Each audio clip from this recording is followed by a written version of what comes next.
Welcome back, everybody, to the Below Average Joe MMA podcast. It's episode 219. It's Thursday. That means it's time for weekend preview. UFC Apex 58. A pretty decent card from top to bottom, headlined by the battle of the Rafaels. Who's the best Rafael? We shall see. Although there are a couple other Rafaels in the UFC who may decide they have claim to the throne. These are the two highest ranked, the two furthest along, and they just so happen to be in the same division, Rafael Fiziev and Rafael Dos Anjos. I'm Noah Baker, the guy on the right side of your screen. The man to my right, on the left side of your screen, is Dominic Salee. Dominic, it has been very stormy for both of us today, and due to that, you might be able to tell if you're watching this episode because the lag has been a little consistent, but we're persevering. We're getting through it. And Dominic, probably wasn't a whole lot of swimming going on today, but how are you doing? No. Actually, the pool damn near overflowed. The rain came so hard and so much, and within an hour's time span, it was pretty crazy. But I'm doing well. Bear with us. We're going to fight through this. If there's any lag in the episode, we're going to get through it. We've got fights to discuss, news to discuss, and our lives to discuss, Noah. One of my best friends right here, my co-host of the podcast, coming up on 2 years. Whew. I don't know where all that energy came from, but now I'm kind of out of it. I'm doing good. Are you doing good and ready to kick this show off? I am, and you just made a great reminder that we are coming up on the 2-year anniversary of the show. Actually, a month from today is not the official start date, but is the unofficial start date. It is the date that we birthed this podcast into existence. Yes. Within 24 hours of birthing the name, the idea, the format, we had a microphone, little kit from Walmart, $20, because we spared no expense to make this show the best it can be. And then a couple days later, we met in Dom's apartment. That's a relic. If this show does really take off, people are going to be visiting that apartment. This is where episodes 1 and 2 of the Below Average Joe's MMA podcast were recorded. Dude, never forget V5. Yeah. It took me a second to connect the dots there, but all the same, yeah, I'm doing well, man. And I'm gonna be on vacation next week. We're making a trip to the Smoky Mountains of good old Tennessee, but I'm so dedicated. I am so into what we do here that it does not work for me. This is a hobby. This is a lifestyle. Yes. It is a lifestyle that knows no limits. Dominic was watching the fights while the wedding's going on last weekend. And I will still be here recording these episodes next week while on vacation. You only see one of them where I'll actually be there. We're doing some shifting of our recording schedule for Monday's recap. So you'll only see a little new background and whatnot for a week from when you're watching this. And I'm looking forward to some relaxing days and some time off work. But the grind never stops, Dom. Damn right. So our main event, actually, I made this mistake last episode. We gotta, nice little noise there.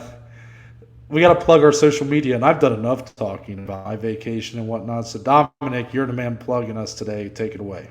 Yeah, so I'm going to plug us in really quick, Noah. You can find the podcast, first and foremost, if you're watching on YouTube, you can see it above my head, at BAJ_MMA podcast. That's on Instagram. That's on Twitter. That's on TikTok. You can find me personally on Twitter, on Instagram, at DSleep14. You can find Noah on Twitter, on Instagram, at ntbaker_. That's the socials. Now we're going to talk about the Battle of Rafael. Is the TikTok still being pretty out? You still been hitting it hard? Or how's We just had another big one the other day. Our biggest one yet, actually. Oh, wow. I need to re-download it to get on my burner account and check it out. UFC Vegas Well, I slipped up. UFC Apex 58. Rafael Dos Anjos comes in at a plus 175 as it stands right now. There's been a lot of that line, but it's mostly shifted between the 170, 180. Taking on Rafael Fiziev, who's now a minus 205. So, Dominic, these lines tell a certain story, and I think that would be the best way to start here. Rafael Dos Anjos, weight champion and an absolute stalwart of this division. I believe that's the word I'm looking for there. A man who has stood the test of time. He had his fair share of battles. He has had his fair share of dominant victories. He's had his low points in the UFC. While Rafael Fiziev, kind of the new kid on the block in some ways. He is of the new crop of just killers that are on the come up. You know, the Arman Saryukians, the Matos Gamrots. Everybody that's on Jalen Turner now, I think, is fairly in that company. He's kind of the one that crashed in first. He's not necessarily the furthest along at this point. Matos Gamrot's a couple spots higher in the rankings, but he's kind of the first guy that really was breaking through of this mold. And he's looked great up to this point in his UFC career. He comes in 5-1 inside the UFC, I believe. His lone loss was his debut. Actually got finished by Magomed Mustafayev. So that's kind of there. But since then, he's been absolutely just taking on the likes of Renato Moicano, Bobby Green, Dell in his last fight. So he is known for his striking for sure. It is powerful. It is precise. And, he also does some matrix shit with his defense. So, Dominic, when you look at this fight, you have a guy in Dos Anjos who is so tested, who has stood the test of time, taking on the newer, the faster, the maybe more powerful, shiny new toy that is Fiziev, but an opponent that is much less experienced and much less tested. I'm curious, when this fight takes place, what's the X factor for each fighter walking in? What do they need to do? What do they need to emphasize most to get their hand raised? Man, the X factor for RDA, man, and I feel like it's been the story of his whole career, that durability. A guy that's been in there, he's done that. He's been through so many battles and wars. He's so well-rounded and so experienced. He's fought so many different types of fighters and been in there with everybody. So, yeah, I think that the durability, the octagon, time, the IQ that RDA has accumulated for years and years. This is a guy that has been in the UFC since 2008. This is a former lightweight champion. This is a guy that's going to have his 11th UFC main event when that octagon cage closes on Saturday night. Then you look at Fiziev, whichever it is. Someone let us know in the comments. I've heard both. Someone solidify it for me. This is a guy that is super athletic, 8 years younger, super powerful. He's that next wave of talent in the UFC, but he's never faced anyone with the experience, with the championship caliber talent that RDA possesses. And that's what makes it such a big test. That's what makes this such a perfect matchmaking by the UFC, is to have these two go together in a main event. So I'm very much looking forward to it, man. I think it's a great scrap. I think it's one that I don't see ending early, which means we get to see if RDA can continue to go minutes and minutes and rounds and rounds. And for Fiziev, who we haven't seen had that happen, yes, he's had his fair share of a couple 3-rounders. When you step in there for a 5-round fight, it's completely different. So there's many storylines here to follow along. There's many questions to be answered. Can RDA still get back to a title shot? Can Fiziev live up to this hype and catapult into title contention himself? I love it. I love this fight. It's beautiful. Yeah, Dom, I really do love this fight, and I think if I had to tell you what my X factors are for each guy, for Fiziev, it's got to be composure. It's got to be to not go in there, not let the brights be too light on you. This is his first time in a main event spot. He's going up against his toughest test to date, a guy who's a tough matchup for anyone in this lightweight division. Mm-hmm. He's got a power advantage. He has a speed advantage. But don't overvalue that in this fight. Don't overvalue your athleticism and can solve all your problems and try to put him away inside of a couple rounds. With RDA, it's barely ever happened. He is just way too durable, too skilled, too smart, too defensively sound to let that happen. So if you're Fiziev, you have to be ready to keep your offensive capabilities at a high level for rounds 3, rounds 4, rounds 5. Yes. Do I think that he's capable of that? Sure. I mean, it's going to be a balancing act for sure. I mean, I think much in the later part of the fight than he did against Bobby Green. So maybe he's improved on it quite a bit, but having those 2 extra championship rounds is going to make a difference. I think for RDA, big X factor has got to be you used durability as his X factor. I would probably go with longevity in a fight. I mean, it's the same thing essentially that we're saying here. Yeah. But for me, I don't simply think the durability is enough because you have to have that offensively behind it. You know, he can take some punishment for sure. He can take some big shots, and he's going to probably have to. Like I would say, the way I see this fight going, unless RDA, the wheels have just fallen off and he's going to finish here quick, I think he will get up, but he's going to have. I think he's going to face fire a little bit to have success in this fight. And early on, when everybody's still fresh, Fiziev is going to have a lot more success at using his speed, his strike, be very quick, early, powerful. But he just has to find those openings, maybe pepper with leg kicks, whatever it is.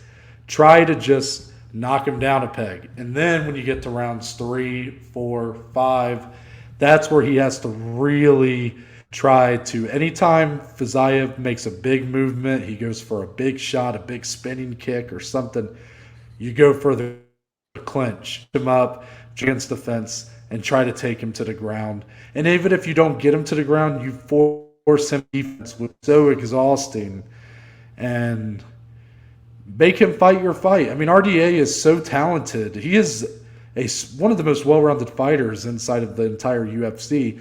Fiziev, while I'm sure he is getting better in a lot of different areas of his game, mostly just an elite striker. So these other areas, RDA is going to have to use his advantage and look to take the fight there to get the victory. I think I actually get props for Fiziev for wanting this fight so much, because I think out of all the matchups that in front of him in the lightweight division, RDA might be the toughest one for him in terms of just where the strengths lie and where everybody's skill sets are. I mean, I think Fiziev might have bigger advantages over the likes of Justin Poirier than he does RDA. Just the skill sets are what matter here. And I think this is a great fight. I think it's one of those fights that, again, we've been talking about for a while. It deserves to be a main event. It feels like a main event. There's something to be learned here. And RDA is nobody's gatekeeper. He is looking to get another shot at that lightweight title. And because of that, he's coming in here with the authority away in Fiziev. Yeah, man. And I just want to say, like, to your point, when you're talking about the fight styles of RDA when comparing it to Fiziev, you know, Rafael Fiziev, I can't just say Rafael because there's 2 of them, has been in there with guys like Bobby Green, Brad Riddell, who, yes, do bring, you know, a pace and a pressure, you know, like RDA does. He brings a lot of pressure and pace, but RDA brings so much more to the table than what those 2 do, with that clinch, as you mentioned, with that super underrated ground game and BJJ. Just his wrestling and grappling in general. He's very physically strong as well. And honestly, on the feet, not too bad. Granted, I know his last 5-round outing, he pieced up Renato Moicano, who's not necessarily known to be a striker, but still, to do that to him over the course of 5 rounds, I think just shows a competence to where Rafael shouldn't feel like just because he's more dynamic and more athletic on the feet, he can just go in and starch RDA. Because, again, that just does not happen. So there's just so much more that RDA is going to bring to this fight that Fiziev has not yet seen on top of that experience, on top of that championship caliber, and the main event spotlight that he's had on him time and time again. And that's what just adds, I think, more pressure to Fiziev. But two, I loved your point where you said credit to Fiziev for wanting this fight, because he has been very verbal about wanting. This is the matchup that he wanted. And nobody really wants to fight RDA when you really look at this division. There's no one going out of their way to call him out and say that name. So I think it says a lot about the mentality of Fiziev as he climbs these ranks. And of course, for RDA to take on an up-and-coming guy like this, he essentially just wants to knock him down and keep climbing back to a potential second title reign also. So again, it just adds on to all the storylines, all the X's and O's, and again, why we want fights like these to be main events. And let me ask you, because I did mention it in my kind of portion there, what's at stake here? So I know this is something we'll talk about more on Monday once the fight takes place. I know that Fiziev, this is the biggest fight of his career. I know this is a big moment for him.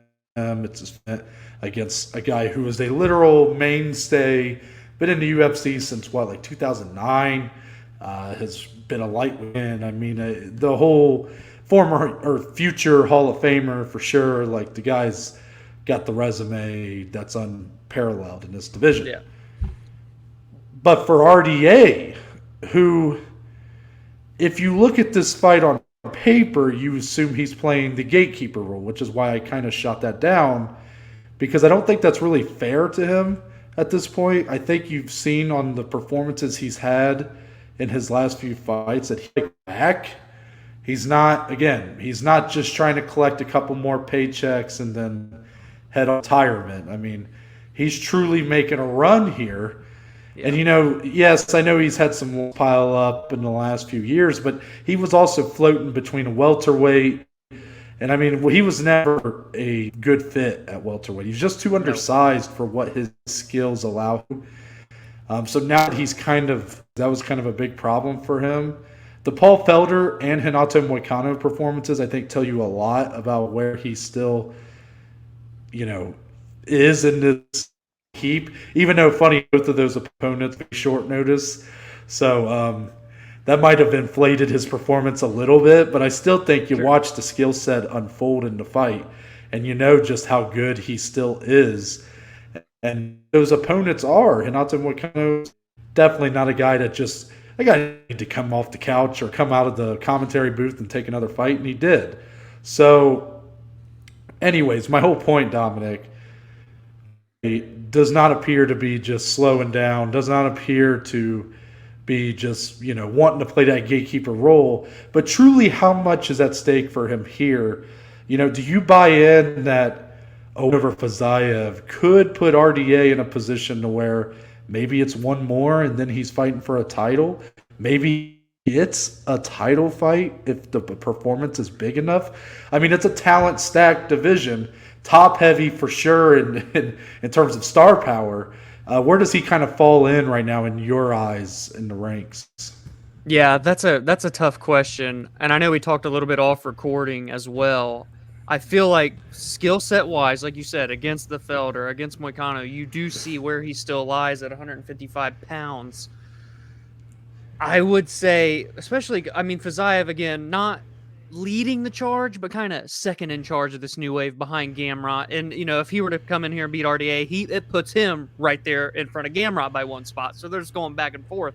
But yeah, so if RDA can come out here, especially convincingly beat Fiziev, I am very comfortable in saying he would be one win away from a title shot. You have to take into account what a fighter has done for the company, for the division. This is a former champion. He's in the 20-win club. There's not too many in that elite group of fighters. So when you look at all that, being paired with, again, Paul Felder, yes, it was short notice, but he was a ranked lightweight at the time. Moicano, a dangerous opponent, no matter if he's coming off the couch off of a few days or not.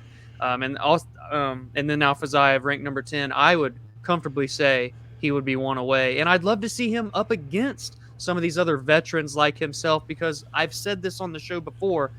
These new guys are going to, start kind of fading out, some of these older guys that have been in the division for a while. But RDA fighting a little bit of both, but a fight with him and Gaethje, a fight with him and Poirier, fights that have never happened, even though they've been there for so long, definitely pique my interest and can get him in there for a title shot. So absolutely, I would say one away should he win here.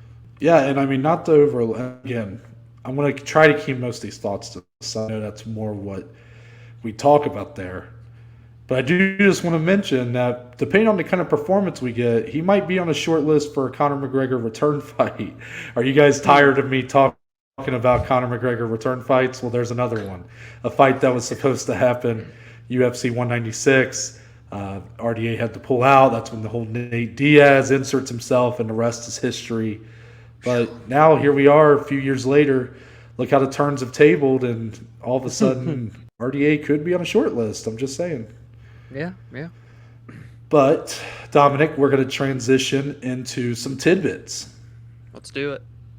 So we have a few of them here. I hope that you did your homework and did not fall victim to yourself over the last few episodes where you have been avoiding your tidbit homework. But we start with some footage. Actually, this is all from UFC 276, kind of the fallout of International Fight Week. Henry Cejudo, he's looking for a fight, I think, Dom, as he's seen facing off with Aljamain Sterling. He's talking to Alexander Volkanovski after kind of pleading his case.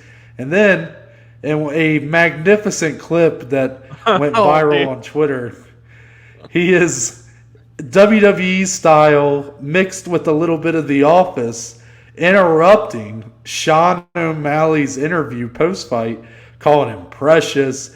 Davison Figueiredo's in the background for some reason looking confused. You're filming the whole thing like a skateboard dad and laughing his ass off. I mean, what's going on here, Dom? Let me ask you this. I know like, you know, the clip that I'm talking about is like the funniest one and probably the most well-known of the three. But with all these taking place, you know, did this make you believe a little more firmly that Henry Cejudo is serious about a return? And did any of these improve his chances of getting one of these fights? So it's funny. They're all three so different. It's what's so great about it, because let's just go in order of how they're on the sheet here. The one with Aljo, cringe as all be. King of cringe back in action. That's what that was like the most fake skit I think I've ever seen to try and get in the push and everything. It just felt so like unauthentic. And then you go to the Volkanovski one, very different, very private, and it's like it just so happened to get caught on camera. Yeah, it almost seemed like he didn't know that he was being recorded. Yeah, like congratulating him, pleading why this would be a great fight, why it's a money fight for both guys, kind of, you know, the history side of the thing, the legacy side of things there. And then the Sean O'Malley one, the clip in specific, if I can put that in here, I might try and do it. Hopefully, I don't know if I get in trouble. If I can, I will. But if not, you need to go find it. It is literally straight from The Office. The camera pans back and forth at the perfect moments. Okay. Did you see the interaction this week with Henry Cejudo and Aljamain Sterling? And what did you make of that? I didn't see that. You want a matchup and he's right here. I'd love a tune-up. What do you say, Precious? Serious? What do you say? Are you you're good to go now, Yeah, huh? I'm good to go. Say it. When would you want to bend the knee at what time? Because I think you absolutely suck. What do you weigh? Go ahead, carry on with the interview. Go ahead, carry on. That guy's cringy. No one takes that dude serious. I honestly, Look at him, he's smiling, laughing. He's not even taking that serious.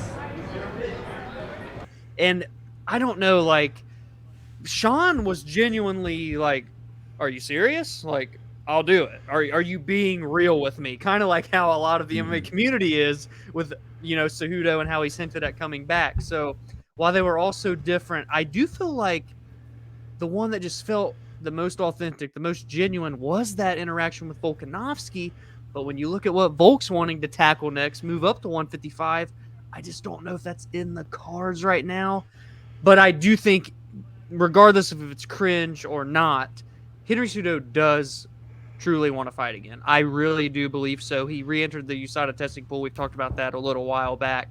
I don't know who it's going to be. I don't know what weight class it's going to be in. But I do really think he wants to fight, regardless of how they go down on social media.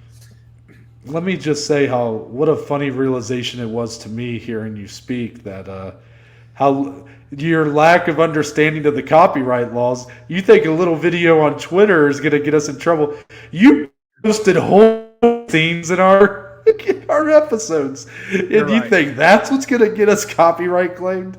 That was okay. I'm not going to lie, Dom. That's one of the funniest things you've said, and you didn't even realize it. I was laughing so hard on the inside, but I didn't want to throw you off because you were making good points there. You look down the list and like the Aljo fight's so just I don't know. For some like that one might be the most realistic of the three, and for some reason it just don't really do it for me. Maybe this clip surely did not help that. But I think I'm having a hard time just buying into that fight. Just like what it's going to get me hooked in on that one. You know, Aljamain has had an interesting title run. He's been legitimized after his rematch with Peter Yan for sure. Yeah. But he's not necessarily been warming himself to the community. He tends to still be kind of at odds. He's sort of looked at as a bit of a villain, I guess, still, or someone that the fans don't really like that much, which is still kind of funny that it all stems from something that's not even his fault, but I digress. While Henry Cejudo is firmly, like, not the hero of his story either. He is – a lot of people don't like the cringe. They don't like the king of cringe. They think he's annoying. A lot of people are saying they're uninterested in him fighting again. I've always been a big Henry Cejudo guy, but I firmly believe that when he comes back, like, it's a comeback fight, but like he is totally going to be the guy doing the shit talking in his fight, whoever it's against. Yeah. So him and Aljo going back and forth, I feel like people would watch that fight. Like I feel like nobody would want any like. When I'm saying anybody, I am a big Henry Cejudo fan, but I think the majority of fans watching would just like boo them both out of the building. Yeah. And then the Volkanovski fight is the one I like the most out of the three. But I just said my conspiracy on Monday's episode, and I'm not ready to back down from that. I mean, I think Volkanovski's looking up. Literally. Cejudo might be. Now, Cejudo, that could open up a door for if Volkanovski's detour to lightweight, if it happens next. Let's say it keeps him out for a while at featherweight, which, again, I am so going to be pissed if that happens. That may open up some sort of stupid-ass interim title fight, and you best believe Henry Cejudo versus Max Holloway. No. No, you don't do Max Holloway because you can't risk having him and Volk fight a fourth time. Yeah. But I don't know, Henry Cejudo versus Yair Rodriguez. I mean, what the hell is going on there? I don't know. Like it's something. It seems so, like the idea of Henry Cejudo fighting at featherweight outside of Alexander Volkanovski is just very bizarre to me. I know. And then you got him and Sean O'Malley, which is very interesting. I do find that very interesting. Honestly, like, I kind of realized after Monday's episode, like, I don't really care if they do Sean O'Malley, Pedro Munoz again. Like, obviously, I feel like they probably should. But, like, to me, it was a test for Sean O'Malley, but it's not, like, the test. Right. Like, I firmly am on board with them, the UFC completely rebooking Rafael Squared over and over again, because I think that is a big test for Fiziev.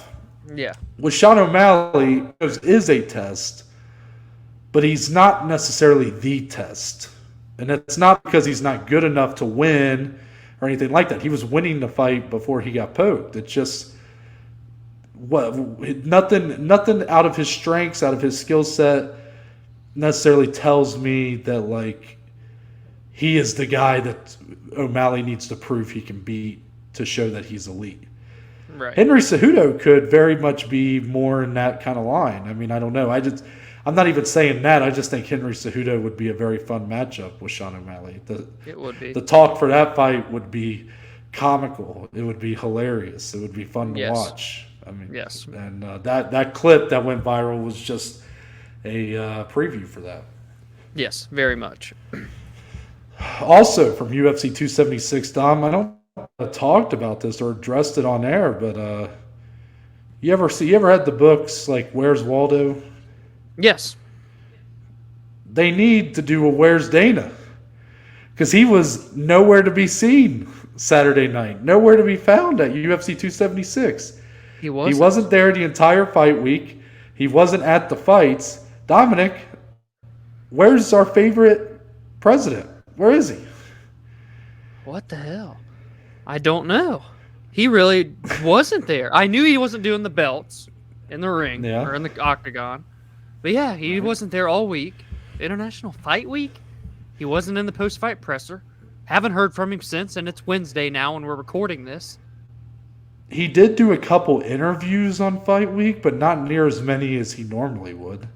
Yeah. I never saw any rumors of whereabouts of COVID. him.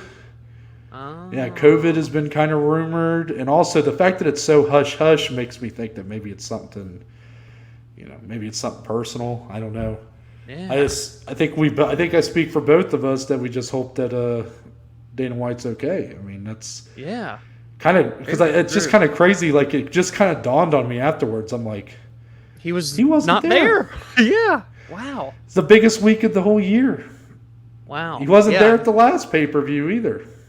Yeah, that's true. Hopefully all is well. Yeah. And it's just funny. Like Chris Angel was in the crowd, but Dana White wasn't. I mean, Dom's just... You're not in Vegas without Chris Angel, baby.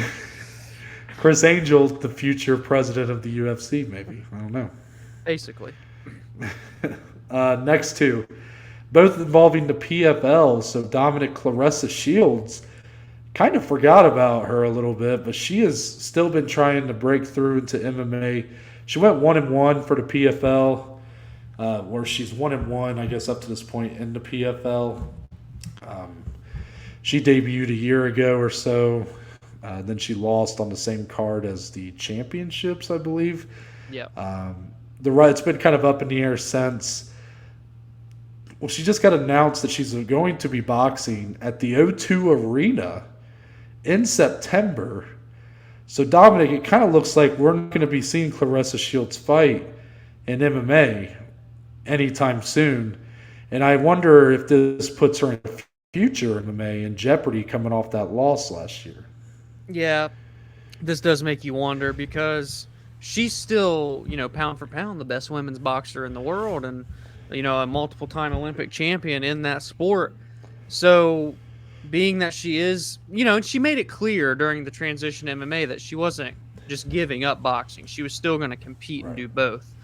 But with this long layoff, because we're talking, she fought Abigail Montes at, when were the championships? In October of last year. So she hasn't fought since. And we're heading into middle of July of 2022. She's boxing in September, which means she's in a boxing camp right now. It's going to be a full year practically of no real MMA. I'm not saying she hasn't been training over there at Jackson Wink, but I really how sustainable is this? If Claressa is very serious about transitioning to MMA, then maybe this is like a swan song, one last big boxing fight in the O2 Arena. But if you really want to make something of it, you don't have much time, man. So I just leaves me with questions about how serious she is now that, okay, she did taste defeat. It's a very hard sport. Obviously, the boxing talent that she possesses isn't going to be enough to beat the best of the best when you put together all these skill sets in MMA. So, I hope the best for her. I want to see her do what she wants to do, pursue what she wants to pursue. I think it's very unsustainable to try and want to go back and forth because there's just too much on both sides of the spectrum. Yeah, and I mean, if she's going to be picking anything, she's going to be picking boxing. I mean, that's of course without question.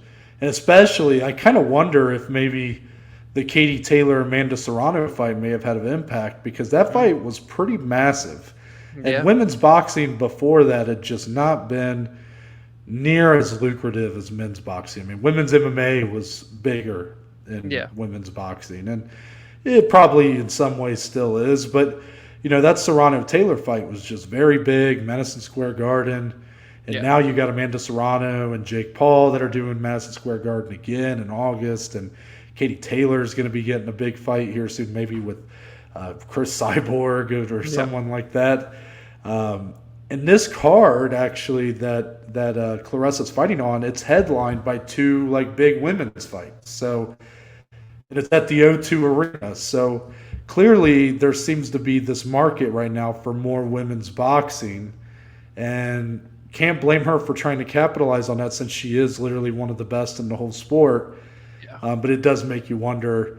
And she lost in pretty fashion in her last time out. I mean, is she really wanting to go through that again for a sport that's just not really hers to begin with? I don't know. Right. Last one for the PFL. Ray Sefo said that the PFL is considering adding a men's bantamweight and women's flyweight division, Dom. Would these be the ideal choices in your mind to kind of add to the PFL's list of divisions? Gotta be the next. If you're gonna add weight classes, it's got to be the next 2 you go after. Bantamweight all across the world is just on fire right now. These little 135ers are coming out the ass all over the place. And that just division is so talent rich. There's so many of them. I think the PFL has to capitalize in that market and get those guys. And then, of course, for women's flyweight, you know how high I am on the flyweight division side of the UFC right now with all these young up-and-comers that aren't even in the rankings yet, but that are coming in. And it's still relatively full and healthy throughout that for the people that are in the top 15. So, yeah, if you're going to crash into new markets, get new divisions, get new setups for your tournaments going forward. Those are the 2 ideal weight classes for the PFL to go after, in my opinion. Yeah, men's bantamweight's a no-brainer. They should have already had it. I mean, they literally had Umar Nurmagomedov on the roster just a couple years ago, and they couldn't. Yeah. And now what he's doing. So this was too little, too late in some ways, but I'm glad that they're doing it. They actually, apparently, I don't know if you have been seeing the champion. I'm going to blank on his name. He's a Cage Warriors champion. Was it Damon Blackshear or that sounds very familiar. The one that's been he's been tweeting basically asking for his release lately. I don't know if you've been seeing. Yeah, I think so. Is it Damon Blackshear? I'm sorry. I know Cage Warrior fans are probably like, let us know nicely. Me real casual right now. I know, but he posted that again. He's been just like yelling to anybody who will listen. They will not let me out of my contract. Which is kind of crazy when you really think about it. But what my takeaway from one of his tweets was he said the PFL has offered him a multi-fight deal, and one that they wanted him to fight, I think, in London like this year. So PFL maybe having some big plans for their future, maybe even going to try to get some of these bantamweight fights on their undercard of the playoffs and championships maybe. Please do. Sooner the better. Yeah, and women's flyweight, I think, even though it's, I think people are undervaluing that division at this point. Like me and Dom seem to be taking the red pill, I think, on that division. Like we really believe in its future potential, but I think a lot of people might look at that and go, well, why don't you just do 115 because, strawweight's so loaded into UFC. Or why don't you do bantamweight? That's the OG women's division in MMA. But I think 125 might be the best of the best in terms of, especially now. A lot of that means you can kind of pull from undersized bantamweights and oversized strawweights, and it kind of gives you a little more oomph, a little more crop to choose from. And then I think over time you'll see a strawweight or bantamweight division added, hopefully. So, I'm all aboard. Let's talk about a couple fight announcements, Dom. Bellator 283. It's happening July 22nd, coming up quick. It was supposed to be headlined by the other Pitbull, no offense, Patricky Pitbull, the newly shrined Bellator lightweight champion. He was supposed to be making his first defense against Sidney Outlaw. Well, Dominic, he is unfortunately out with an injury. But this fight will stay on the card. It has been bumped from the main event spot. So now it was Douglas Lima, Jason Jackson is being bumped up to the main event, and that will be a 5-round fight. And then this will probably be the co-main event, and Patricky being replaced by Ryzen veteran and making his debut for Bellator officially, Tofiq Musayev.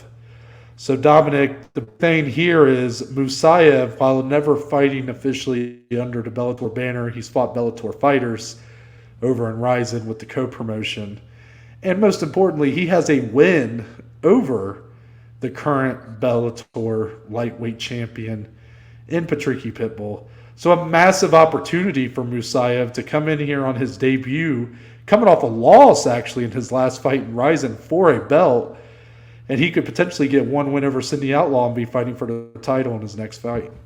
Yeah, 100%. That's got to be the mindset for Tofiq as well. If you do come in, you beat Sidney Outlaw on short notice in a co-main event slot, and you have history with the current champion. Oh no, you have a win over the current champion in Bellator. That's all the storylines you need if you're Bellator right there, in my opinion.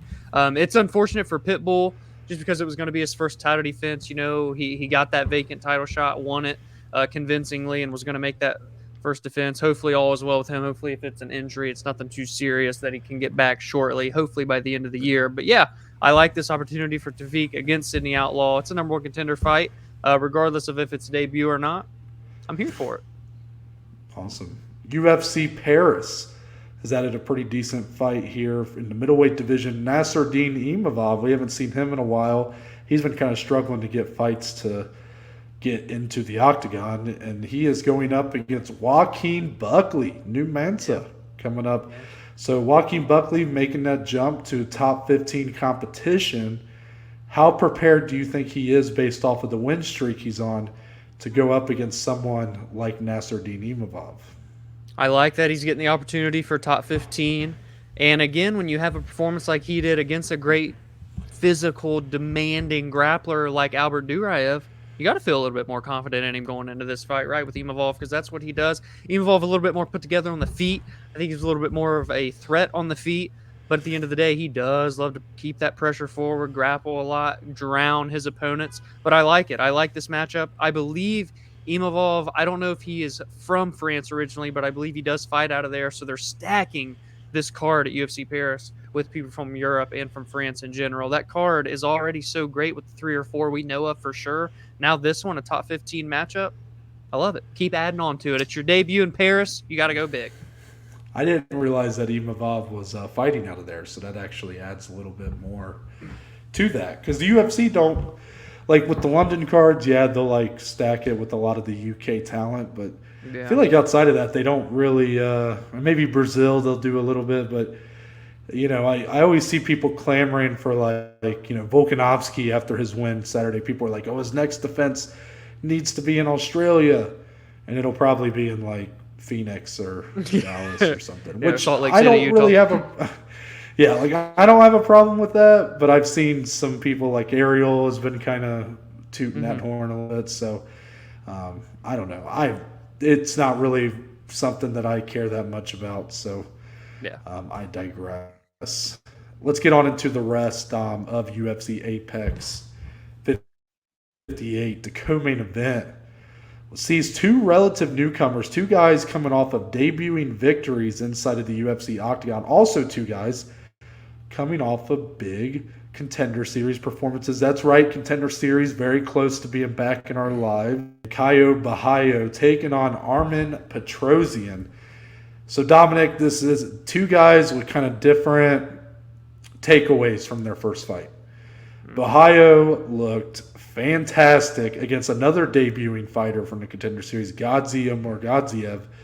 Unfortunately, super weird ending to that fight where I don't remember if it was a nut shot or an eye poke, rendered Musayev unable to continue in round 3. That meant that it was the second of our, like, the ref deciding that the fouls weren't. It was weird, but Bahayo looked really good. So that's my takeaway. Really pissed off at fucking Mark Goddard that night. But Armen Petrosyan had a tougher. He got up with fucking RoboCop, Gregory Rodriguez, who we know is always down for a good scrap, even though the guy is so talented on the ground, he don't give a fuck. And they slung leather for 3 rounds, went back and forth. I actually Petrosian lost fight. Like, he got kind of bad by Rodriguez, but somehow he gets the decision nod, and here he is. So my takeaways are kind of different from both fights, but how do you think that will favor him in a matchup with Ohio, who is a 2-1 favorite? Yeah, this is an interesting matchup. Also, shout out to Kaio. It's his second UFC fight, and it's his second co-main event slot. Interesting there for him. But yeah, it's weird, man. This is kind of that tale of the grappler versus the striker. Petrosian, reckless abandon, super powerful, great kickboxer. Kaio, phenomenal jiu-jitsu, great grappler, very physically strong. Big size difference for Arman in the height department, being about 5 inches taller. But I found it interesting that Kaio has a 4-inch reach advantage. So I just wonder if they will neutralize themselves, essentially. I want to see Arman obviously be tested in the grappling realm. Can he defend takedowns? Can he keep this fight on the feet? Can he fight off his back? Can he get top position? For Kaio, if he can't get the takedowns, how competitive can he be against a killer in Arman Petrosian? Again, some people may look at this and scoff at it. Oh, this is a co-main event. Wave it off. I think this is phenomenal matchmaking, and I'm all here for it being a co-main event. It's 2 guys from the Contender Series, combined 3-0 on the show, fun fight styles, dominant in their own respective realms. I love everything about this fight. I think there's questions to be answered for both guys, young into their UFC career. Might as well answer some now.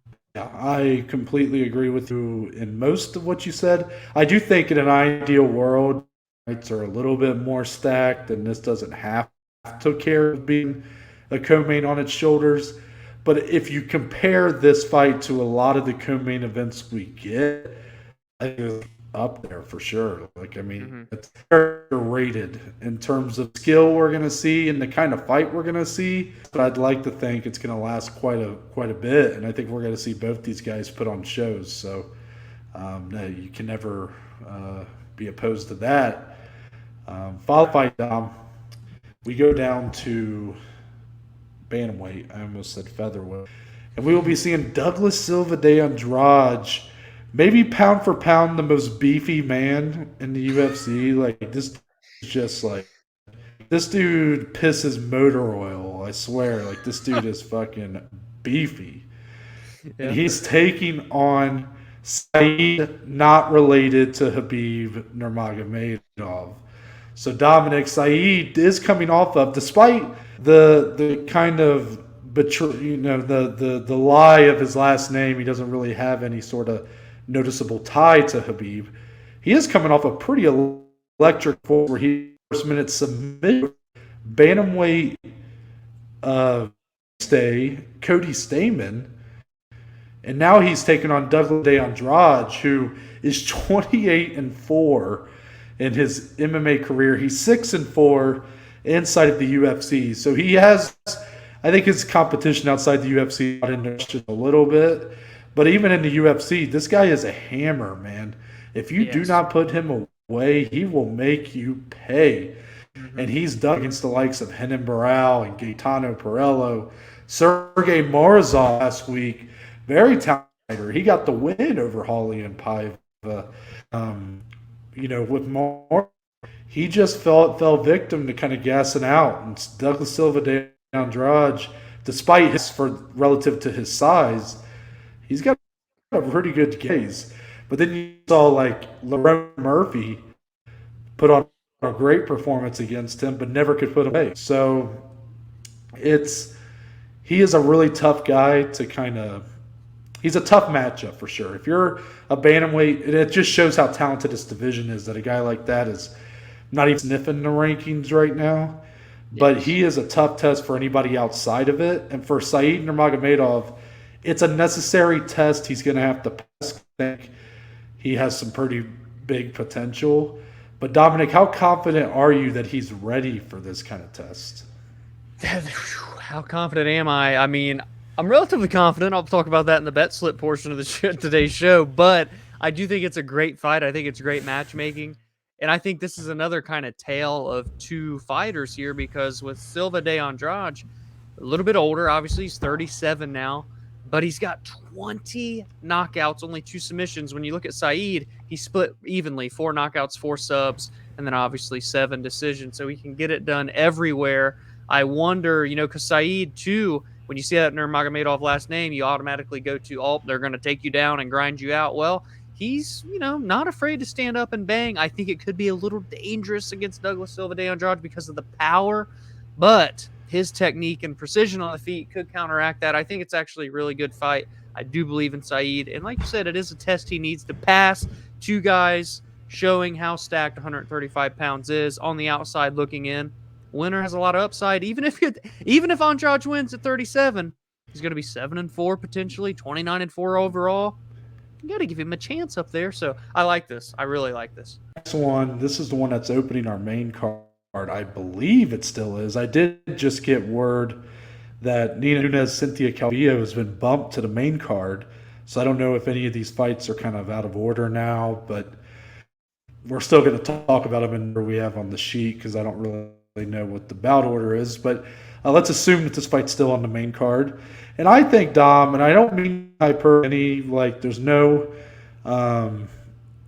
I'm not talking shit about either of these guys when I say this. I think these are 2 of the best fighters in the UFC that have under 500 records in the company. Is Okay, what I mean. I see. Jamie Malarkey, only 2-3 in the UFC. And I was surprised by that. I did not realize Jamie Malarkey started in 2 inside of the UFC. Then he won 2 straight and unfortunately ran into a hammer in Jalen Turner. While Michael Johnson, long ago, the story remains the same.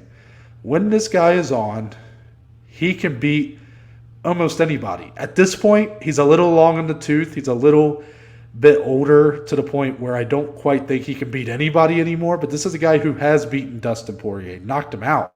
That was Dustin where he ran into Khabib, I believe.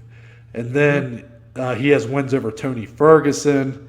What was the other one? There's another one Edson Barboza.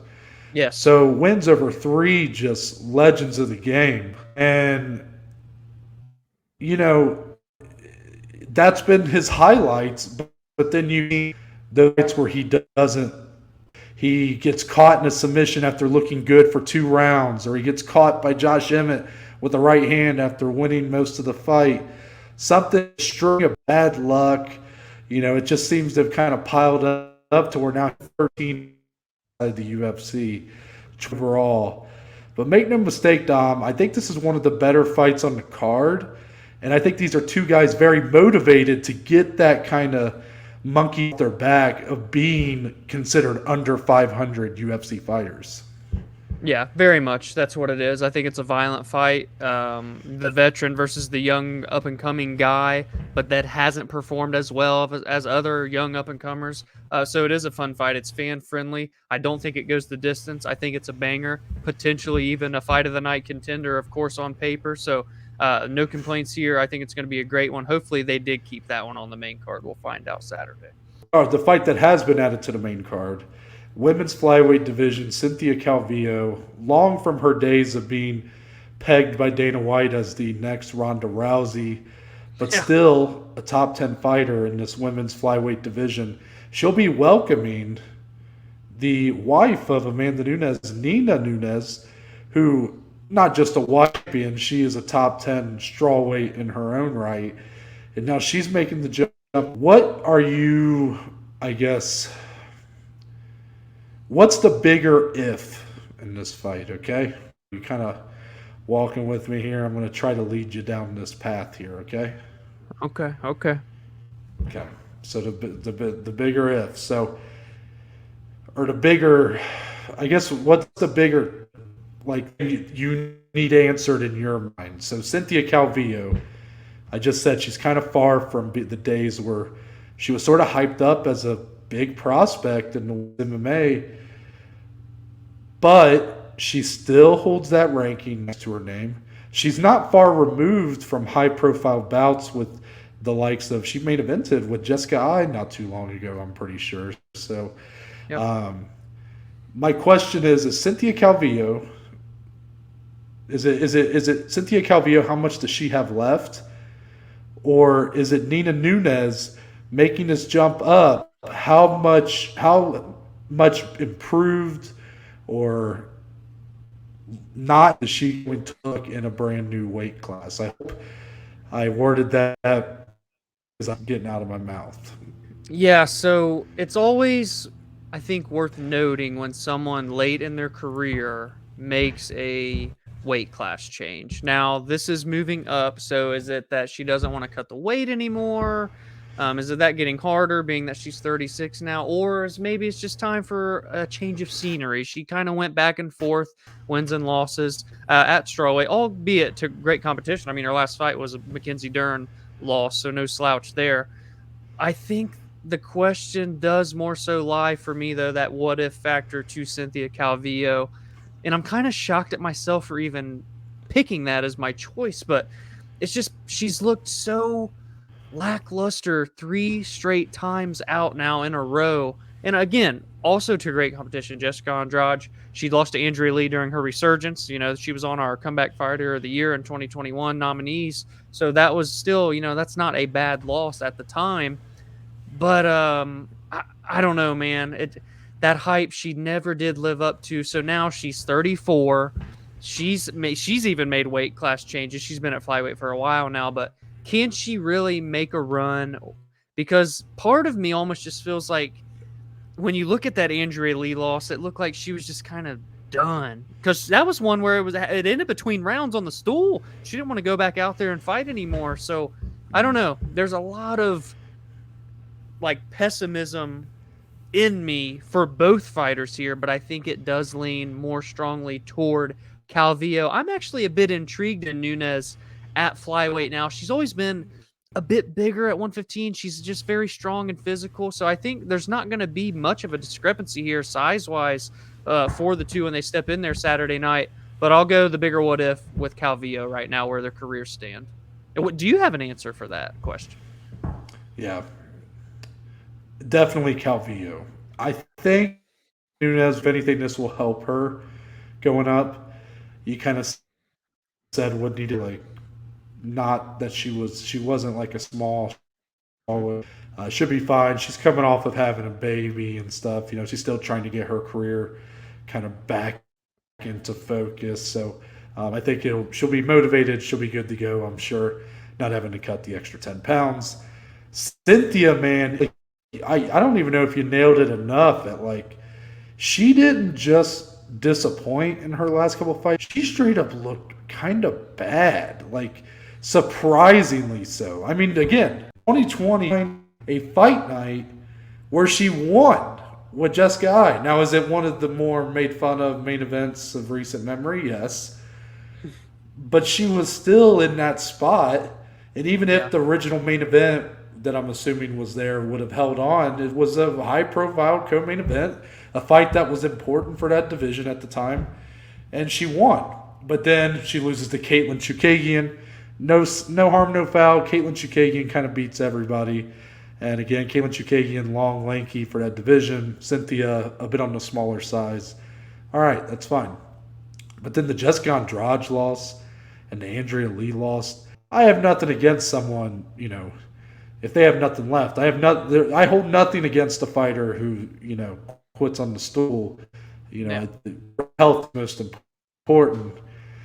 But to me, it felt like she had 1 foot in, 1 foot out. I get a lot of the same vibes from her that I got from Jessica Ai at the end of her run.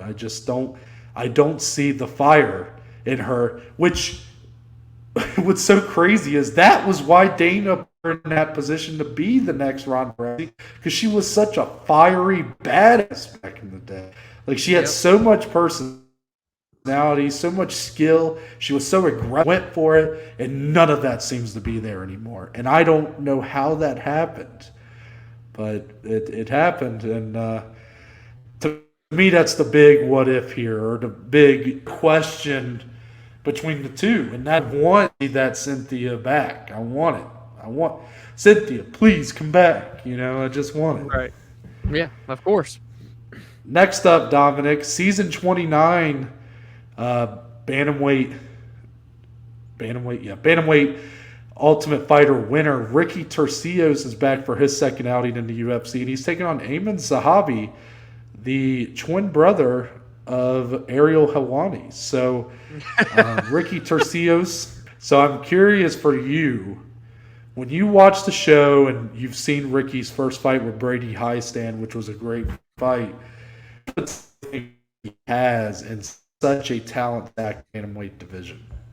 Ricky, man, for me, the biggest storyline during that Ultimate Fighter season is the heart on this guy. I just feel like he is dead set on like accomplishing this goal of being a world-class MMA fighter, and winning the Ultimate Fighter was that first step for him, and it really felt monumental for his career. This is a guy that is very in touch with his spiritual side of things. He's kind of like a modern day Diego Sanchez, is kind of the character that he reminded me of from that season 1 to season 29. And he's just ultra tough, super durable, well-rounded. He's a grinder. He's only got 4 finishes out of 11 victories, so he loves going the distance. He's not going to ever get tired. And for Zahabi, complete opposite. The guy's went the distance twice in 10 fights. He loves finishing fights or going out on his shield. So I think this is a really good fight. I do think it's a tough debut for Ricky Turcios, if I'm being honest, but it's one that I don't think he's incapable of passing. This is a good fight. It is. Do I think Ricky Turcios has like the potential to be like, when you're talking about tough veterans, I don't necessarily think he's a future champion, but he doesn't have to be. It doesn't, tough. We know that winning the Ultimate Fighter isn't the same as what it was when Forrest Griffin and Diego Sanchez were winning it back in the day. But, it is a badge of honor for sure. And I do think that for him, he's going to he's going to be a tough out for a lot of these guys. He's going to he's going to be outmatched in certain fights that I think he will win simply by the willpower and the heart that he shows. So if for nothing else, that's truly a Diego Sanchez clone, if I've ever heard one in the description. And I know Dana compared him to Diego as well. So, I'm excited for that one. Let's move on to the below average bet slip, Dom. Shall we? Well, I hope everybody's had a good 4th of July festivities. Let me just say, speaking of 4th of July, like this might be something for closing statements, but I already have something today, so I'll talk about it now. Of course. Luckily for me, I'm on a lot of different medications to where I can't even really drink alcohol. But if this was like last year, and 4th of July was on a Monday, I mean, what a grind that is. Like, you're telling me that we have to party on Friday, Saturday, Sunday, and then we have to, it's like, well, today is 4th of July. We have to keep partying. So, I prefer my 4th of Julys to be like on Friday, maybe Thursday, and then, you go hard Thursday, Friday, Saturday, and then you take Sunday off, Yeah, you recover. The Monday, 4th of July is just brutal, man. I mean, I didn't really have to feel the effects because, you suckers, I'm medicated, but it was just wanted to put that out there. Like, man, I feel for a lot of the people out there that were going hard all weekend. Like, you woke up Monday and your sides were hurting, and you're like, oh, is that my liver? I sure hope not. And then you're like, but I got to keep going. Where's my high noons at? Exactly. And oh boy, look at that poster. That poster is just fucking terrifying. They really should have took this poster. Wouldn't be like, I've been seeing mixed reviews. I've seen some people say they kind of like it, and I'm not saying it's bad, but could they have put the red down just a couple shades? Like, why is it? Why? Because these two, if you look at the eyes, they look like demons. I mean, this is total like Hellboy vibes on here. Yes. But for me, when I first saw it, I said, wow, they look like they got bad sunburn. That's what I said. So, that's sorry, guys. I'm so white. I just think of that kind of stuff all the time. Like, man, they really should have used their SPF sunblock. 50. Yeah. So, anyways, the bet slip. Yeah, look at that color coding. So we're still using DraftKings and FanDuel, but FanDuel proving that they're real casuals because they didn't have most of their odds up when we were placing everything earlier. So, but we did get them for one. So DraftKings dominating most of the share. And Dominic, we'll just go down in order. I'll start here with a Rafael Dos Anjos money line at plus 180. Got this on FanDuel. I'm going for it, guys. I truly think RDA is the more well-rounded fighter here. I think his skill set is a problem for Fiziev, who even though he's looked really good in the UFC, he's not undefeated. He lost his debut, and he has shown moments of weakness. The third round against Bobby Green being one of them. He looked like he got, like, at the end of that fight, he looked like he had lost, even though he ended up winning and he should have won. Like, that fight took a lot out of him. And again, he looked much improved against Brad Riddell. But this is a whole nother ballgame. You're going 5 rounds against a very durable opponent. RDA's only been finished via strikes twice, and I'm pretty sure neither one of them he actually got knocked down. Yeah. At least the Eddie Alvarez one was a standing TKO. So this guy, it's hard to put him on his back. It's hard to put him on the ground. I do think he'll have success. If this fight stays standing for extended periods, he has the advantage. Like, RDA is a talented striker, but Fiziev will light his ass up. Yeah. To me, where RDA wins this fight is in those later rounds. He's gone 5 minutes, or 25 minutes, 5 rounds, multiple times. He never looks to be gassing, getting tired. Even against Moicano, where that was probably the closest I've seen him to kind of gassing out. And that's because he had just punished that dude so much and he wouldn't go away. Fiziev, I don't see it becoming that kind of battle. I think it's going to become a war of nutrition. And I go RDA 10 times out of 10 in a cardio battle.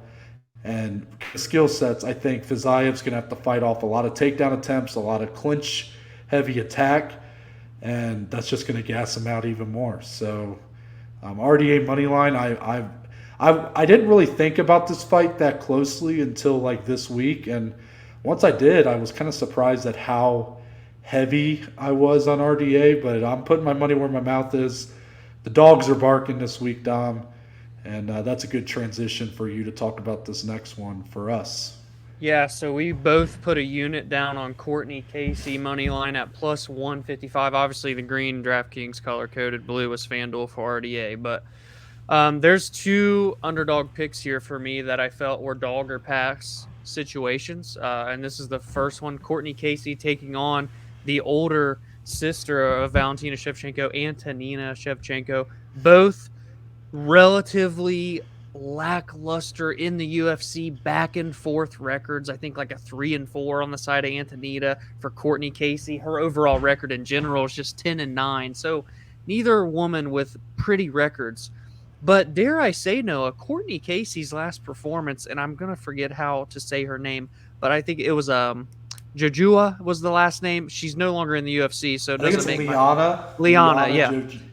Yeah, and that's who Courtney beat. And I know, again, she's not in the UFC anymore, but that was the best Courtney Casey has ever looked in the UFC, in my opinion. I thought she looked very well-rounded. She looked solid on the feet, crisp, powerful. Her pace was nonstop for 15 straight minutes. And I just think that right now in her career, she's a couple years younger than Antonina as well. I just feel like right now momentum is more on her side. I feel like she's more consistent in terms of what we see from her in the cage. You know, a couple of her losses are even via split. A couple of those go her way. That record looks a little bit more pretty than 10-9. For Antonina, she's not showed me anything that makes me think, and again, I'm not trying to compare to Valentina. I'm absolutely not doing that. But I think the odds are so heavily in her favor at a minus 180, I believe, minus 190, because of that last name, because this feels like a coin flip fight to me at both points in their careers. But if you're giving me plus 155 on Courtney Casey, who looked great in her last fight, but Antonina's coming off of 2 straight losses where she hasn't looked great in neither one of them, and really she hasn't looked great in her whole entire UFC career, I'm going to take the underdog, Courtney Casey, 10 times out of 10. So I have no shame in taking that, and I know that know as much of the same, and that's why he's riding that one with me. So next up, Ronnie Lawrence. We have a banger to kick off this UFC Vegas 58 card. I have a bird. His name's Ronnie. You know what that's from? Kind of startled me a little bit. I do not, actually. It's from The Longest Yard when Brucey gets knocked out. He's like, I have a bird. His name's Ronnie. And he's like, Chris Rock's like, well, tell Ronnie you got knocked the fuck out. Who put the football and butter? It's the popcorn. It's the popcorn. So the first fight of the night, Ronnie Lawrence, and I'm not going to fuck this name up, Sedyokub Kakhramonov. Yes, I hit that nail on the head in the first attempt. Did you just have a stroke? No. Ronnie Lawrence may have the best gas tank in UFC history. This dude does not stop churning the wheels for 15 straight minutes. A grinder, if I've ever seen one. Both these guys, great records. 8-1 for Ronnie, 9-2 for Sedyokub. I'm just going to say Sedyokub because that's how it's spelled. He did debut. He's 1-0 in the UFC. He did defeat Trevin Jones, submitted him in the third round. But Ronnie overall, in terms of a full skill set, and again, match with that gas tank that he has, match with, I think he's just better on the feet, a better striker. -140, pretty solid odds for a fight that I think Ronnie's capable of winning 9 times out of 10. I'm going to take that chance. But you have to tune in for the first fight of the night because I think it's going to be a banger. Yeah. Ronnie Lawrence money line. Next, it's so fitting that Kennedy Nzechukwu is making his appearance 2 weeks after the infamous mixing his name with Tafana and Chukwi and like 3 other guys with Chidi and Jokawani. Yeah, I mixed like 4 different names together. Kennedy Nzechukwu is back in action. I took him money line at -130, and not just because I felt bad about butchering his last name, but because he's taking on Carl Roberson, who is 9-5. He has lost 3 straight fights, all via finish. He's moving up 2 light heavyweight from middleweight. And boy, what a debut to have, because Kennedy is 4 inches taller and has a 9-inch reach advantage. No, I just simply think Kennedy's the bigger man. He's so much longer. I don't know if Carl is going to be able to close the distance enough to even find success. I even think Kennedy by finish, or even more specifically by knockout, is highly in play here. But I didn't want to get too crazy. We've seen Kennedy go the distance a couple times. So I just took him straight up at -130. I felt that was a great value, so I'm going there. And then the last money line play of the weekend for the bet slip, Nina Nunes, much similar to Courtney Casey, dog or pass situation. We just talked about this fight between her and Cynthia Calvillo.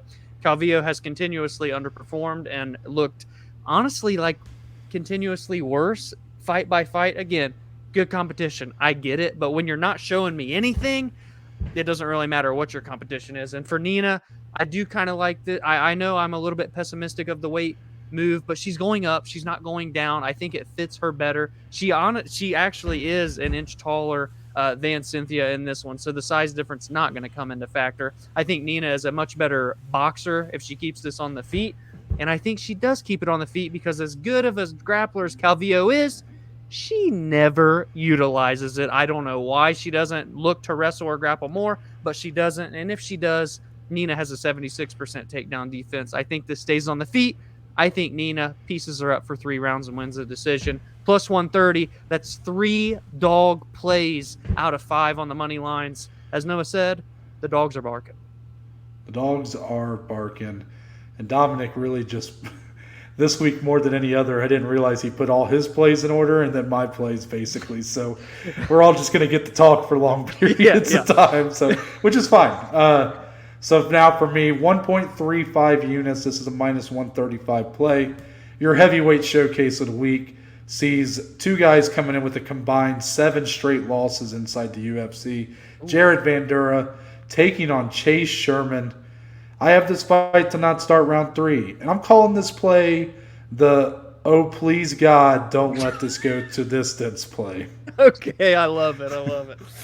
So, if this fight goes to distance, we're in for a tough road here. So, Jared Vandura, Chase Sherman.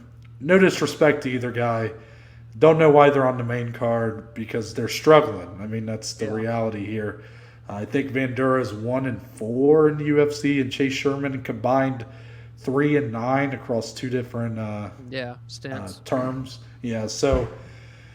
But both guys capable of a finish for sure. I mean, Chase Sherman, I'm pretty sure every win he has outside of maybe one is via knockout. And then Jared Vandura is actually he's actually a BJJ black belt, I think. So and he even showed against Alexei Oleinik before he got submitted that he was capable of getting the back and kind of putting some submissions on, So I'm just going to believe that one of these two guys is going to get a finish here, or else, my God, will I be crying. Next up, 1.3 units. Kennedy Chukwu, as Dominic politely and accurately said this time, and Carl Roberson, I have their fight to go under 2.5 rounds. Pretty simply, if you look at these two over their last 5 fights, as I pull up the tape, as I pull up my little cheat sheet here, both guys coming off of combined 5 straight losses between these two. But I do like this fight a little bit more for in terms of on paper. Like, I think these guys do have more to offer than what I was talking about with the heavyweight fight.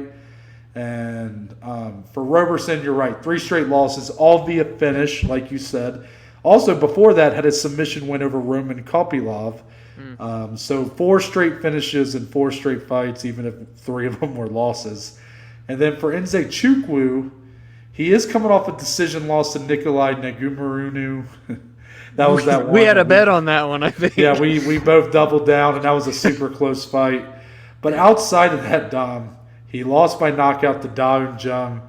He knocked out Danilo Marquez, and he knocked out Carlos Alberg. So this guy, mostly a finisher. Both these guys are lean very heavy on their finishes. Nze Chukwu, 4 decisions in 12 fights. Roberson, 3 decisions in 14 fights. Both guys explosive. Both guys have advantages over the other. I think Roberson going to look to grapple here. Nze Chukwu having that distance advantage, a 9-inch reach advantage. Going to be looking to keep him at range, and someone's going to go down here. I just don't see that. But it could be one that comes a little later, so that's why I'm doing under 2.5. I don't feel confident enough in like a first-round stoppage or something. It's just, I think that's a little too much. Even though the juice is on that, I don't think it's worth the squeeze. And now, after that, 1.6 units, minus 160. Co-main event, Bohio Petrosian over 1.5 rounds. This is a little risky in my opinion. I know it's minus 160, but I do feel pretty confident though in both guys' durability. But in terms of on a UFC scale, we must admit that we're in uncharted territory with these two.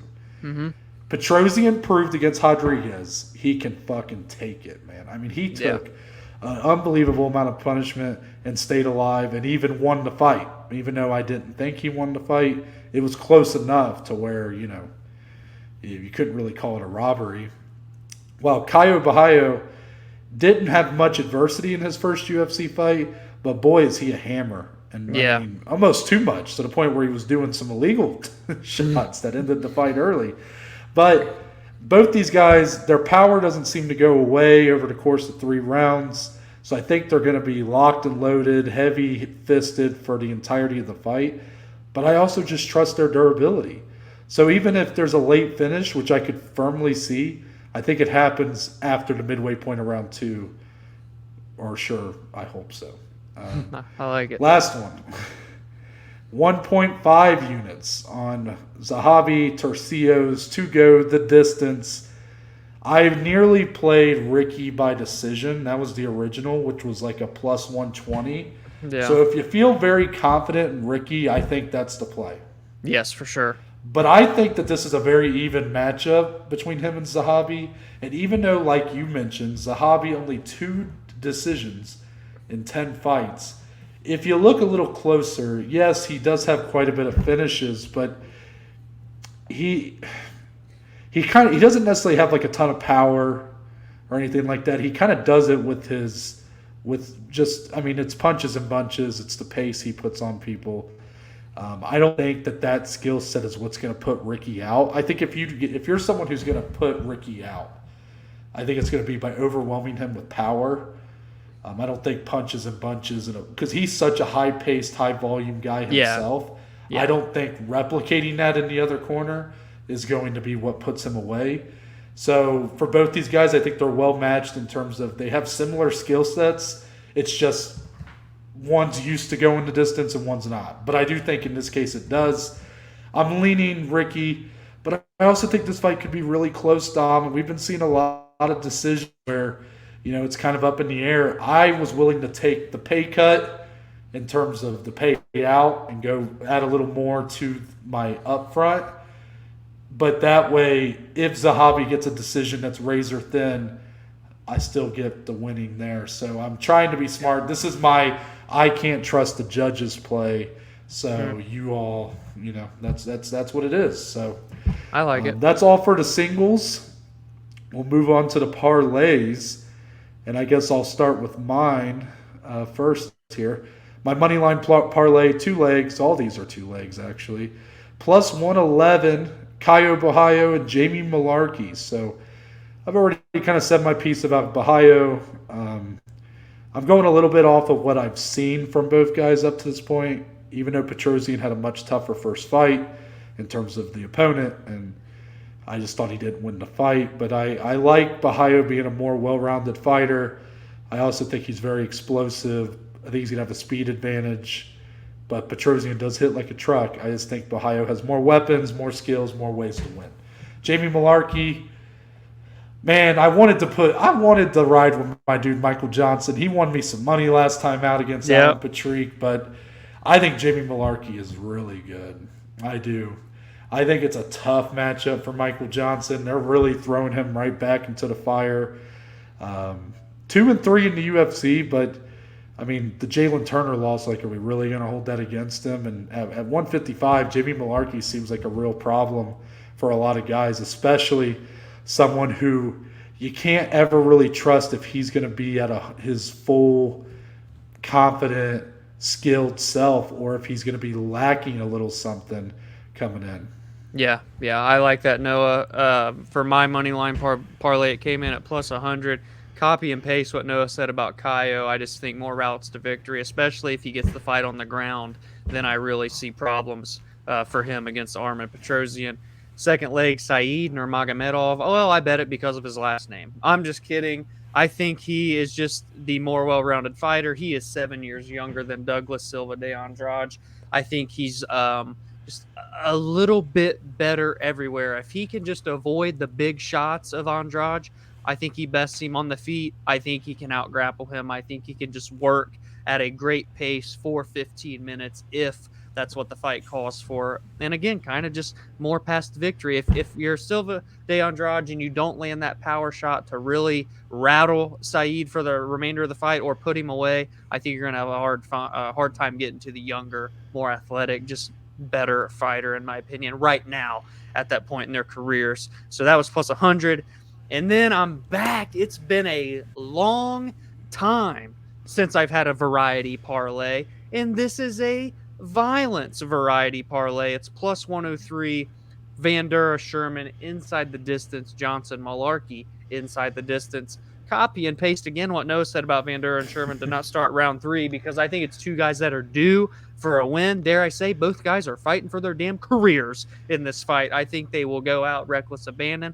And ladies and gentlemen, I just want to put it out there that I think Jared Vandura by submission may just be worth a little bit of a sprinkle this weekend. Yeah, I'm just saying. Completely agree. But yeah, I mean, these guys 75% knocked on the distance, 80% knocked on the distance. These guys go out on their shield, win or lose by the finish, and I think it's going to be much of the same there. So I like that. And then Johnson Malarkey, I worry a little bit on this one simply because Michael Johnson is pretty damn durable, but he has been finished 11 out of his 17 losses, and maybe that's just me leaning more toward, well, I just think Jamie Malarkey's going to win because he's finished 16 of his 19 have not gone the distance. He's finished 13 out of 14. So I just think whichever the case, Malarkey is prone to being finished as well. And I think Michael Johnson obviously carries the power to do so. You saw what he did to cash that ticket for Noah the last time that he was out. So I think that fight, again, probably my early pick for fight of the night, if I'm being honest. But that doesn't mean it's got to go all 3 rounds, baby. I think that gets finished inside of the distance, plus 103. And lastly, I want to be honest with everybody and let you know that even though it's not on here right now, there will be a play added to this when we tweet out on Friday when our video goes live for this segment to be on YouTube separately, because I will be placing something on my boy David Odama. I don't know what it's going to be. I don't know how much it's going to be, but there will be a play for my boy. They just don't have the odds out yet, so I got to see what's going on with the bookies. But just so you guys know, there it is. Well said, Dom. I kind of, well. Do you have anything else you want to say about David Onama? Because we kind of skipped over him in the rest. And just super excited to have him back. I've never had a guy come in his debut and pull on my heartstrings and make me a fan so quick as David Onama. Yeah, you went out on a limb and said he was your prospect to watch out for this year, despite the fact that he had yet to win inside the UFC. Yeah, and he looked great in that second fight against Gabriel Benitez. Looked a little iffy at first, but he came on strong, got the first round finish. A little bit of a fun fight here for those that don't know. He's fighting Garrett Armfield. It's a short notice opponent, obviously, but these two have some history with one another. Back in their amateur days, they fought for an amateur title, and Onama got the win by decision. So it's just two killers stepping into the octagon, and I'm excited to see it. I think it's going to be a great fight, and I just love David Onama, so I got to ride with him on that bet slip. Mm-hmm. Well said. Well, that's it for us. We're going to transition into closing statements. Part of the show, we can get anything and everything off our chest, MMA or not, and head off into a great weekend of fighting. So, Dominic, you didn't have anything on Monday. Do you have anything today for closing statements? I do. So this is like a part 2 closing statement from one I've made before. To my Stranger Things fanatics out there, the season 4 finale has been released. I have finished it. Quite the roller coaster of emotions. That finale, by the way, quite the marathon. 2 hours and 20 minutes. It's a movie, basically. Yeah. Jesus. So you gotta dedicate some time to watch it. But incredible, fantastic end of the season. One more season, and then it's off into the sunset. So we're gonna have to wait a little bit for it. I'm a little bit sad, but I'm going to be more sad when the show's all said and done, so I can't complain. But for those of you that watch Stranger Things, what'd you think of Season 4 without spoilers? Noah hasn't watched it yet. No spoilers in the comments. But let us know, did you like it? What's your favorite characters? What are you looking forward to for the final season? But yeah, love that show. Never was into sci-fi, Noah, ever, until that show hit Netflix. Really? Yeah, and it's one of my favorite shows of all time, so had to give So him you're some. not a sci-fi guy, like not a Star Wars guy, well, you like the superhero movies, so. Yeah, see, that's where I always wonder that debate. Are the superheroes? I guess they are sci-fi, but for some reason, sci-fi to me, I think of like aliens and like the magical, like Harry Potter kind of. I don't know. Maybe I just have a weird spectrum. Well, for Harry Potter's not things. sci-fi either. That's Yeah. It's fantasy, I guess, technically. Yeah. Dominic, just if you ever have a question on what a genre is, just ask your boy. Oh, I know. You know, I'm a big movie guy, so. That's fact. But I get what you're saying. Like, yeah. Yeah. I mean, Star Wars is like the sci-fi. Like, that's Yeah. what you point to and go, that's what sci-fi is. The superhero movies today are very grounded in reality, so like it's kind of, they don't feel very like otherworld, like out there. But that's how a lot of sci-fi is nowadays. Like a lot of Christopher Nolan movies, like Inception's kind of sci-fi. Interstellar's a lot of sci-fi. I know I've seen the movie he had come out last year, so I don't know if that is. But I'm actually going to talk about Stranger Things just a little bit as well. I have not started the season, just full transparency, so I would appreciate spoilers in the comments. Or they're just going to get blocked, I guess. I mean, I don't know what. You can't let that go unpunished. I mean, Yeah, I guess. But I'm going to complain about like these massive fans of the show that are on Facebook. Uh-oh. I have a bone to pick. Okay. Because my Ooh, God. this is grinding you bad. I can feel it. I'm trying to hold back Yeah. because there's people that I know that have done this, and Tread light. not Dom. Dom doesn't get on Facebook very much, so. Right. But I get on Facebook just to chill with family, but I'll get on it, when I'm bored, I get tired of scrolling through Twitter, I'll go over to Facebook and look around. It's a lot of political stuff that I don't care about, but, Yeah. it's all there. So I get on there, and the Stranger Things super fans cannot shut their mouths. And unfortunately, I've already had multiple things of the season spoiled due to people sharing memes or literally posting like, oh my God, how could this happen to insert name here? And I was like, and then of course my curiosity gets the best of me. I go, I don't recognize that name. Look it up. Oh, it's, yeah. So That's just a shame. this is why you always have to be like, I get it. I should have watched it when it came out.